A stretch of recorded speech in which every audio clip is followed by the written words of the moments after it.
প্রেমে পাগলামি, আর সেই পাগলামিতেই লুকিয়ে থাকে সিনেমার আসল মজা। আর হ্যাঁ বন্ধুরা, ফেরত আসছে বলিউডের সবচেয়ে ক্রেজি লাভ স্টোরি তানু ওয়েডস মানু 3। আর মাধবান আবারও মানু, শান্ত ভদ্র কিন্তু ভেতরে এক পাগল প্রেমিক। কাঙ্গনা রানাওয়াত পুরনো সেই ঝড়, যার এক নজরেই মানুয়ের পৃথিবী ওলটপালট হয়ে যায়।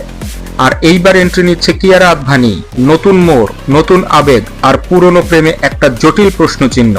ট্রেলারে যা দেখা গেছে, রোমান্স, ড্রামা, কনফ্লিক্ট আর সেই তানুর স্টাইলের পাগলামি। পুরনো আর নতুন প্রেমের মধ্যে যুদ্ধ, কে জিতবে এইবার?